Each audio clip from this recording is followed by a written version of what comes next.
how cold it is. Hi, hi Gregory. It is a lovely 8 degrees.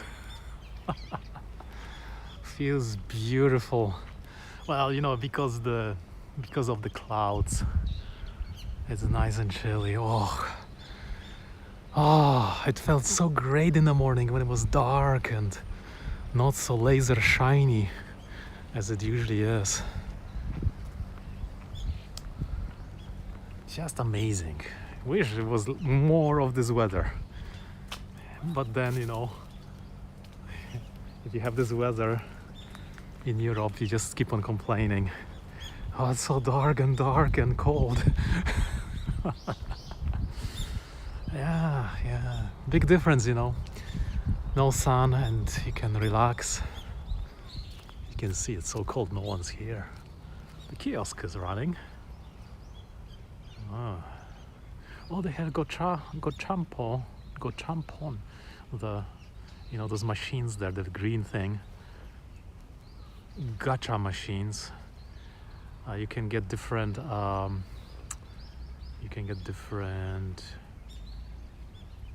Toys out of it, like plastic toys, collectibles. We're back to Canada. I have to aim far north because it's already too hot where I used to live.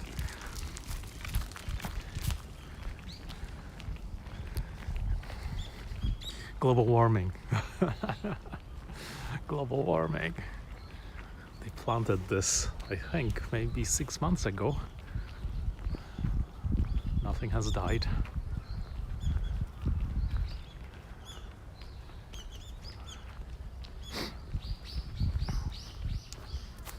Oh, I can't imagine, if this lifts and it's gonna be hot. Let's go and see the plum trees. Can eat lunch here. Actually, there was one person over there in the barbecue area cleaning up from the barbecue. So one person came to the barbecue by themselves. Nice blanket, equipment, fire, and quiet. No one's around you. Could be a retired life. A barbecue every day in the park. You want cool, not Arctic blast. That's right. My gosh, that minus 20, I remember. That was a shocker. Minus 40, wow, that was extreme. Look at these buds. They're almost opening now. But with the cooler temperature, it's gonna take longer. So maybe next week, if it's gonna be this cold, maybe more. But I think next weekish, this is gonna be like the start of spring. So beautiful. It's either this tree or that tree.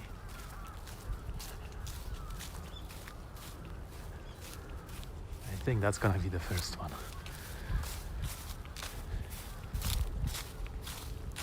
Oh, maybe this one is gonna beat it. It's almost the same stage. The buds are bursting, but there's no warmth, so not a single flower yet. Oh, this one is as close as it gets.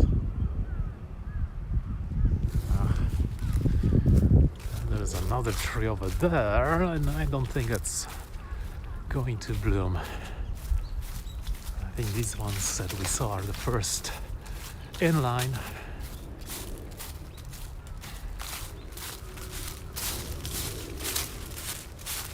This one is also on standby. Oh yeah, it has big buds.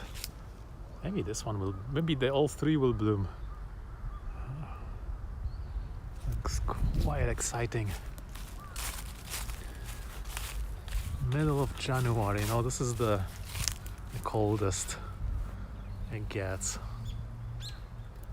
Then who knows, it might snow or not. It's nice how they all are about to open but not opening.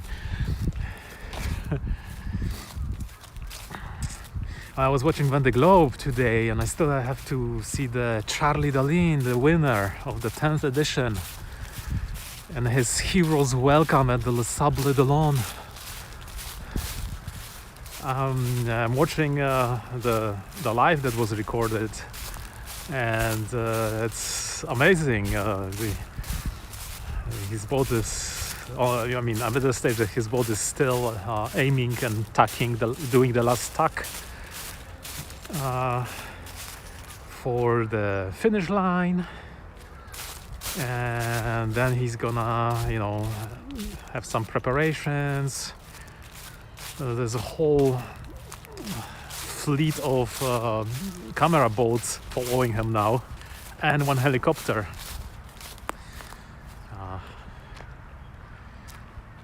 And all the parkings in that little town are taken. There's no space. Hotels are taken, parkings are taken.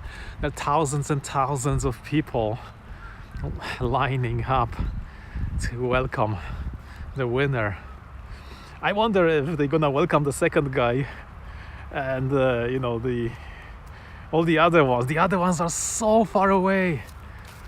Like that girl, 23-year-old girl, Violet Duron, she is like still like less than half of South America, somewhere in the south still.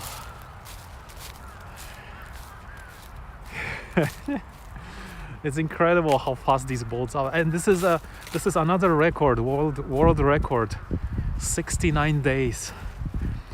Every edition they perfect these boats so much, the race is shorter and shorter. It's different construction. They've gotten rid of the dagger boards, put the foils in. The foils make a tremendous difference under certain conditions, to the point that maybe, you know, most of the foil boats will win if there's nothing wrong. I wonder if they will change the rules in the future, that everyone must have the foils. Because you know, the dagger boards are, of course, those boats are slower, but there's no such rule that you cannot have it, you know. Do you sail? I did sail. I have a tiny sailboat, but it's a joke boat, really. It's an inflatable sailboat with one sail. Yeah, it's pretty simple. You know, I can go upwind, downwind. I used to go a few times down in the ocean, but it's heavy and it needs assembling. You know, I'm too old for that stuff. It's easier to jump on the bicycle and do geocaching. So I'm at the geocaching stage. I don't know what to do with the boat. I brought it from Canada. I brought it from Canada. I paid overweight, over the, you know what they call it, over the limit luggage to the Air Canada. And then I bought the sail for it as well, but that was separate. Sail is, my gosh, it's a good question. Does the sail actually fit my car these days? Because I have a different car. Catamaran, yeah, sort of like catamaran. It's got two big, you know, what do you call those? Catamaran skids, but it's very, it's not as wide. It's just narrow. It looks almost like a canoe but since it's catamaran style, you sit kind of on top of it, but there is some margin where you can put your things in there so they don't roll away into the ocean.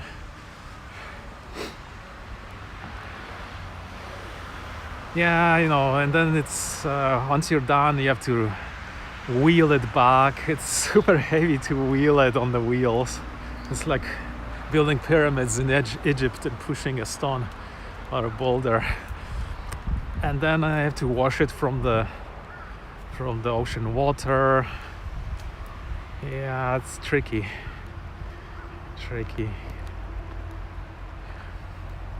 But really stable, You can do crazy stuff. It would be super difficult to flip it. I've never flipped it though. I remember once I had a problem with the sail, and almost like a squall came, and strong winds. The sail got wrapped the wrong way around the mast, and the wind was so strong I was not able to disengage it, and I was fighting the current. It was so crazy. I somehow managed to fix it and sail kind of straight, but I couldn't steer the boat correctly due to that sail malfunction.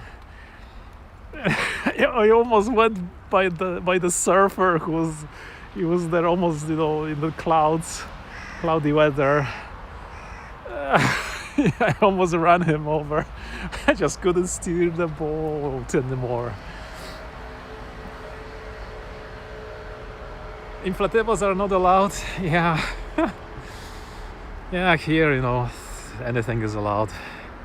I mean, there's no regulation for that kind of small sailboat. I don't think there's any regulation for small sailboats, and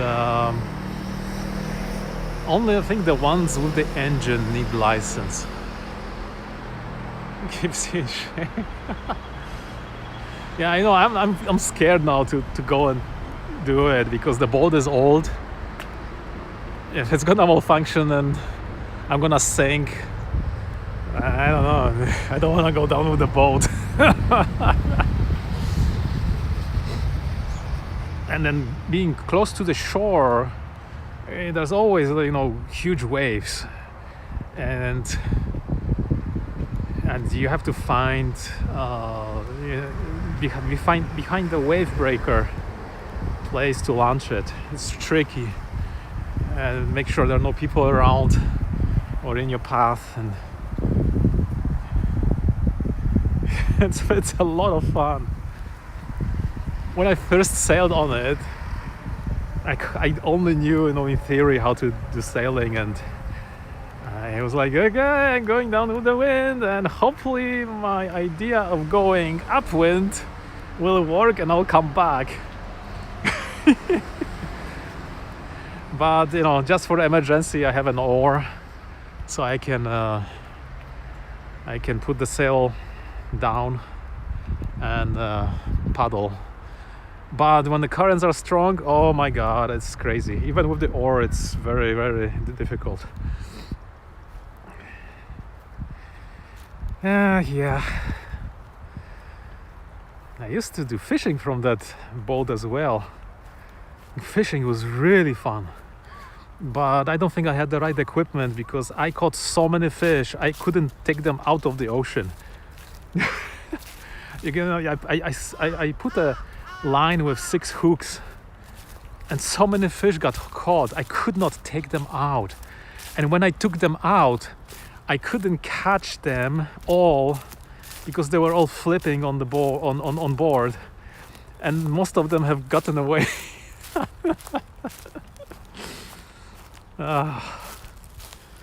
Man, and for the that kind of fishing, you don't need any license either. Go up there, fish, bring whatever you have or you can bring, You know, I remember like 20 years ago, I went fishing from the fishing promenade in Yokohama, and I also used that kind of hook with there's a basket with bait at the bottom, or no, at the top, and then there are hooks, at least 6 hooks going down from that basket, and I cast that, and I got so many fish on there.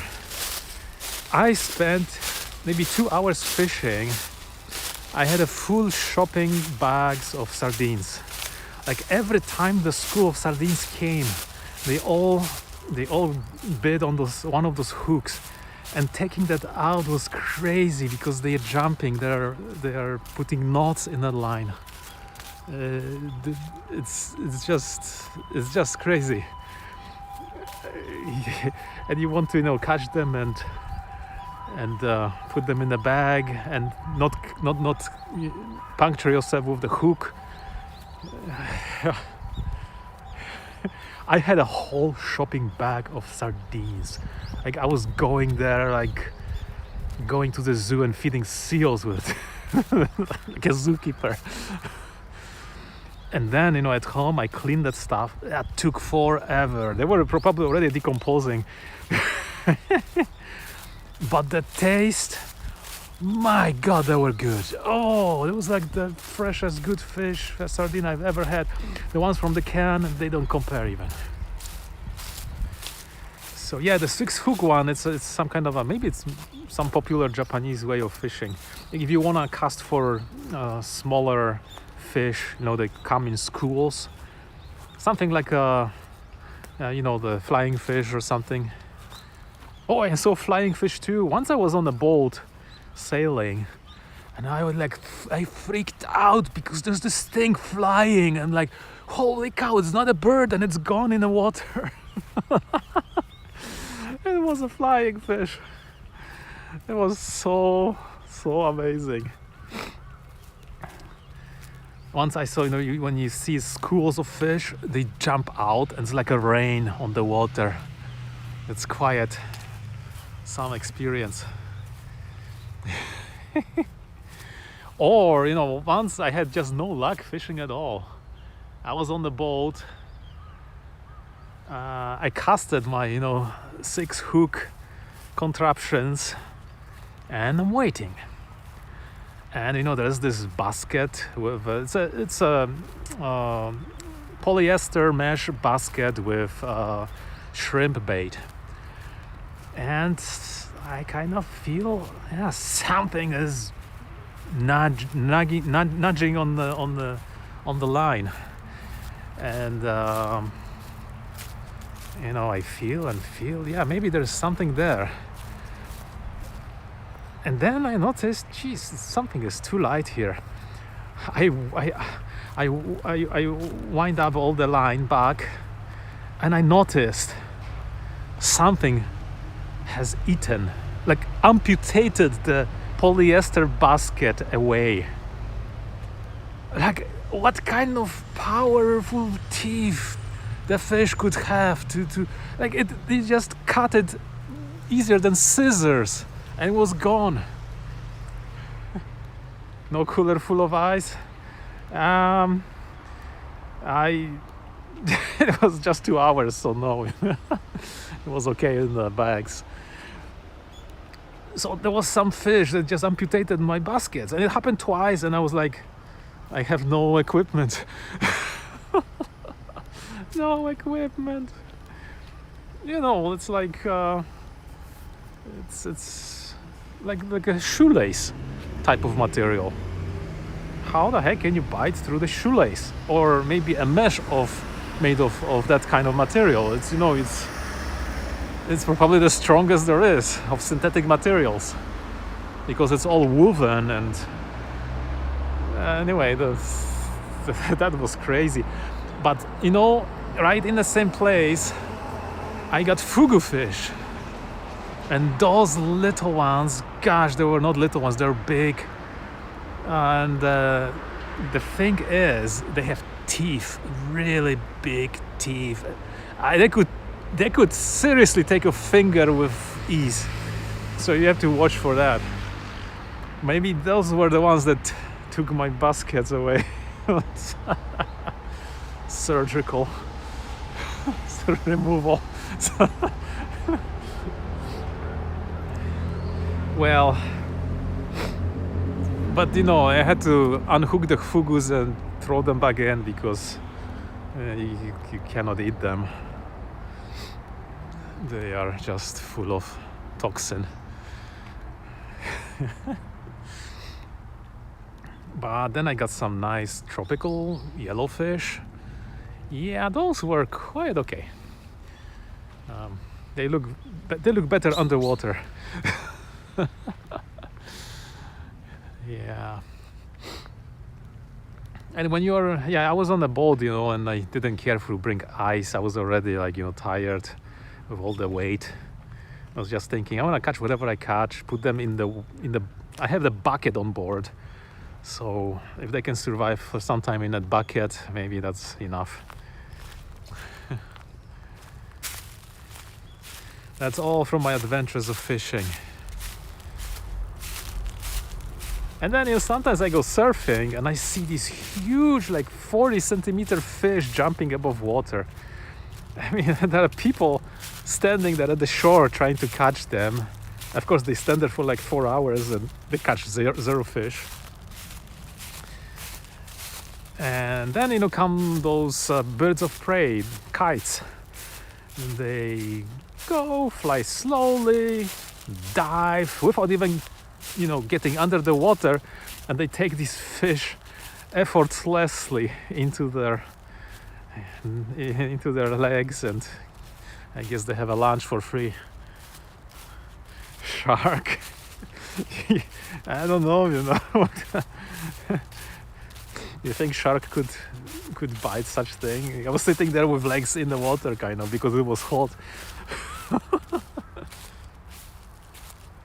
You don't clean fugu? Oh, you have to exactly know how to do it. I mean, risk of dying, from fugu is so high. The normal person cannot clean it. You gotta have some kind of a licensed person to do it. I mean, even if the licensed person does it and they do it incorrectly, you're dead. Unless you have a ventilator. Once I ate this whole fugu course at one of the local restaurants in one of the villages in Fukuoka. I went there with a friend who is a local doctor. So he treated me to the dinner. And my gosh, it was all fugu. We ate fugu this, fugu that, fugu, I think it was fugu sperm sacs or something. It was all fugu, and the meat was fugu. It was outrageous. He must have paid thousands of dollars for this. But the fugu is sliced into these thin, transparent slices, and he had kids.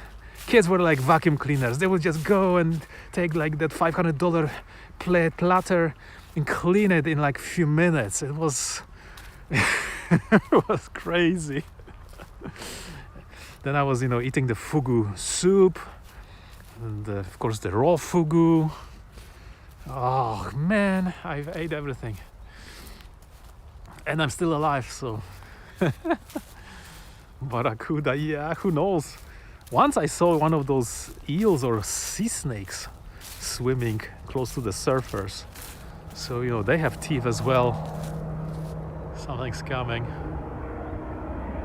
Oh. Dornier.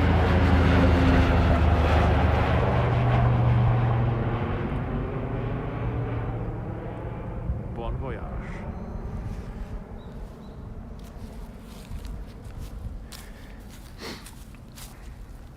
Oh yeah, very tasty. Well, you know, the only person who is not allowed to eat that fish is the emperor.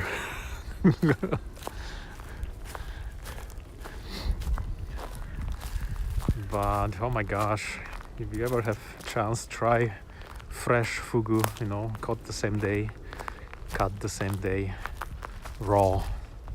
Delicacy. And of course there are so many other fish too. Everyone tastes kind of different.